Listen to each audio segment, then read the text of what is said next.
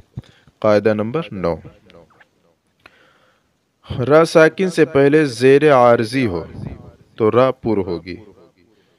را ساکن سے پہلے جو زیر ہو وہ عارضی ہو تو را پر ہوگی، جیسے ایرو، جیعو وغیرہ۔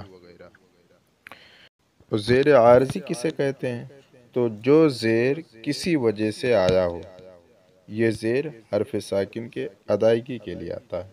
قاعدہ نمبر 10، را ساکن سے پہلے زیر کسی دوسرے کلمہ میں ہو تو را پر ہوگی، جیسے الذی طغی وغیرہ، اور یہ چاہے زیر اصلی ہو جیسے ربر جعون وغیرہ، یا عارضی ہو جیسے انیرو تبتم وغیرہ۔ قاعدہ نمبر 11، را مشدد پر زبر یہ پیش ہو تو پر ہوگی۔ را مشدد پر زبر یہ پیش ہو تو پر ہوگی، جیسے لیکن البر ولیس البر، اور زیر ہو تو باریک ہوگی، جیسے بالبری۔ مشدد تو جانتے ہوں گے، یعنی جس پر تشدید ہو۔ قاعدہ نمبر 12، جو را متحرکہ یا مشددہ بوجہ وقف ساکن ہو وہ را ساکنہ کے حکم میں ہے۔ کیا مطلب؟ یعنی اس کا حکم یہ ہے کہ اگر ما قبل الزبر یا پیش ہو تو را پر ہوگی، جیسے اکبر، التکاثر وغیرہ۔ اگر زیر ہو تو باریک ہوگی، جیسے المقابر، مستمر وغیرہ۔ آگے دیکھیے 13 نمبر، الف اور واو مدہ سے پہلے کوئی پر حرف ہو تو یہ دونوں بھی پر ہوں گے، جیسے قول وقول، یعنی واو مدہ بھی پر ہوگا اور الف مدہ بھی پر ہوگا۔ اور پر حرف یہ ہیں خا، صاد، ضاد، غا، ظا، غین، قاف اور را، یہ پر حرف ہیں۔ اور اگر پر حرف نہ ہو تو باریک ہوں گے، جیسے کانا وکون۔ دیکھیے آگے قاعدہ نمبر 14، لفظ اللہ سے پہلے زبر یہ پیش ہو تو لام اللہ ہمیشہ پر ہوگا، جیسے اللہم وغیرہ۔ یہ دونوں لام پر ہوں گے، اگر زیر ہو تو دونوں لام باریک ہوں گے، جیسے باللہ وغیرہ۔ قاعدہ نمبر 15، حرف مد کے بعد حمزہ ایک ہی کلمہ میں ہو تو مد متصل کہتے ہیں۔ اب یہاں سے مد کے بارے میں بتایا جا رہا ہے، تو جان لیں کہ مد کی 2 قسمیں ہیں، نمبر 1 مد اصلی، نمبر 2 مد فرعی۔ حرف مد کے بعد حمزہ یا سکون نہ ہو تو اس کو مد اصلی کہتے ہیں۔ یعنی حرف مد کے بعد سبب مد نہ ہو تو اس میں جو ادا کیا جائے گا صرف حرف مد میں، تو اس کو مد اصلی کہتے ہیں، اور اس کی مقدار جو ہے حرکت کی دوگنی ہے۔ اور اگر حمزہ یا سکون ہو یعنی سبب مد ہو تو اس کو مد فرعی کہتے ہیں۔ اس کی مقدار یہ ہے کہ حرف مد کو اصلی مقدار سے روایت کے موافق بڑھانا۔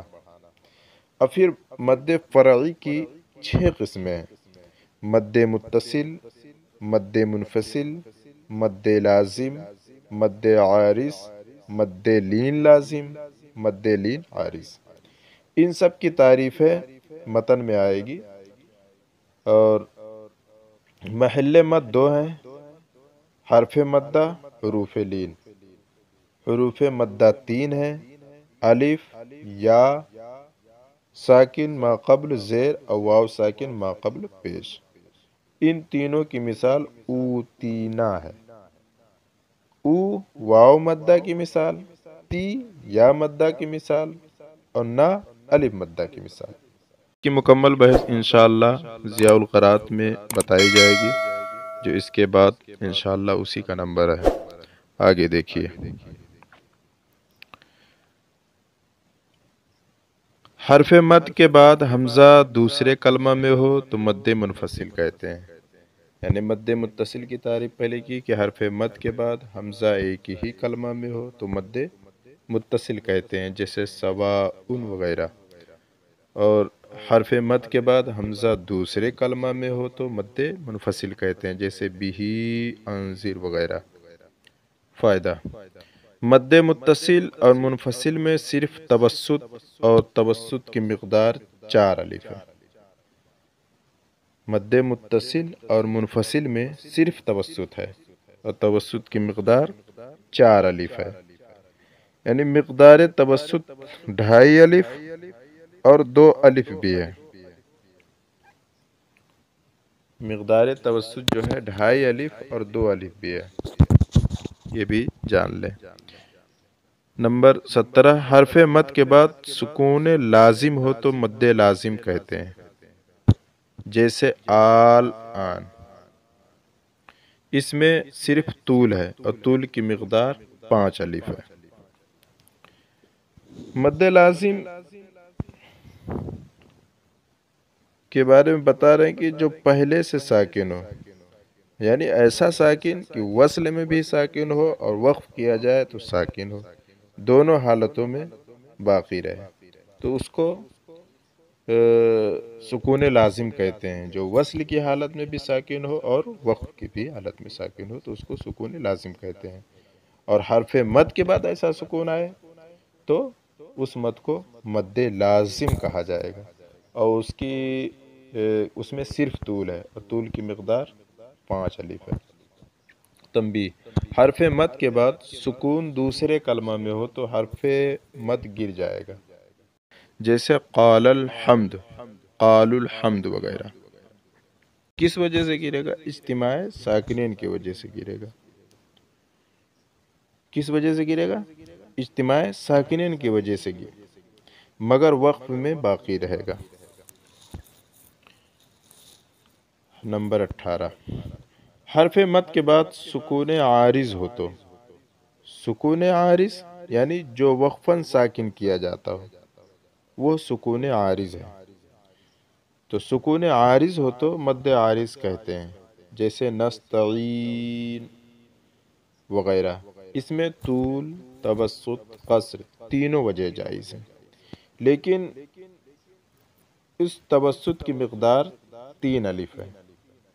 آگے لیکن اس توسط کی مقدار 3 الف ہے، توسط کی مقدار 2 الف بھی ہے، جبکہ طول کی مقدار 3 الف ادا کریں۔ جب طول 3 الف ادا کریں گے تو توسط 2 الف بھی ہے۔ تنبیہ: ایک قسم کے کئی مد جمع ہو تو پڑھنے میں سب کو برابر ادا کرنا چاہیے، اور کئی قسم کے مد جمع ہو تو ضعیف کو قوی پر ترجیح نہ دینا چاہیے۔ کیا مطلب؟ ایک قسم کے یعنی مد متصل کئی سارے ہوں، یا مد منفصل کئی ہوں، یا مد لازم کئی ہوں، ایک قسم کے کئی مد جمع ہو تو پڑھنے میں سب کو برابر ادا کرنا چاہیے۔ جیسے مد عارض میں طول، توسط، قصر تینوں جائز ہیں۔ تو اب مد عارض کئی ہوں تو ایسا نہیں ہونا چاہیے کہ پہلے والے مد میں تو طول کیا، دوسرے میں توسط، چوتھے میں قصر، تو ایسا نہیں۔ اگر پہلے میں طول کیا ہے تو سب میں طول کرے، اگر پہلے میں قصر کیا ہے تو سب میں قصر کرے، جب ایک ہی طرح کے مد ہو۔ اور کہہ رہے ہیں کہ کئی قسم کے مد ہو، یعنی مد لازم بھی ہو، مد عارض بھی ہو، مد متصل بھی ہو، مد منفصل بھی ہو، تو کہہ رہے ہیں کئی قسم کے مد جمع ہو تو ضعیف کو قوی پر ترجیح دینا چاہیے۔ مثلا مد لازم کی مقدار کو مد متصل کی مقدار سے کم کرنا چاہیے، اور مد متصل کی مقدار کو مد منفصل کی مقدار سے کم کرنا چاہیے، اور مد منفصل کی مقدار کو مد عارض کی مقدار سے کم کرنا چاہیے۔ مد عارض کو مد لین کی مقدار سے کم کرنا جائز نہیں، ہاں اس کا برعکس جائز ہے۔ آگے دیکھیے فائدہ۔ اگر مد متصل پر وقف کیا جائے تو سکون کی وجہ سے طول توسط جائز ہے، لیکن قصر اس وجہ سے جائز نہیں کہ مد متصل کا توسط ادا نہ ہوگا، جیسے السفہاء وغیرہ۔ کیوں نہیں جائز ہے؟ اس وجہ سے کہ اس کا حمزہ اصلی ہے، یعنی مد متصل کا حمزہ اصلی ہے اور اس پر سکون عارض ہے، عارضی طور پر سکون کیا گیا ہے، تو قصر کرنے سے اصلی کا لغو کرنا اور عارض کا باقی رکھنا لازم آئے گا۔ آگے دیکھیے قاعدہ نمبر 19، حرف لین کے بعد سکون آنے سے طول، توسط، قصر تینوں وجہ جائز ہیں، یعنی سکون اصلی ہو یا عارضی ہو۔ اگر اصلی ہوگا تو اس کو مد لین لازم کہیں گے، جیسے سورہ مریم میں کاف ہا یا عین۔ عین میں اگر عارض ہو تو مد لین عارض کہیں گے، جیسے خیر سے خیر مد خیر۔ مد لین لازم میں طول اولا ہے، مد لین عارض میں قصر اولا ہے۔ یہ جان لیں کہ مد لین لازم میں طول اولا ہے، مد لین عارض میں قصر اولا ہے، یعنی بہتر کیا ہے کہ مد لین لازم میں طول کیا جائے اور مد لین عارض میں قصر کیا جائے۔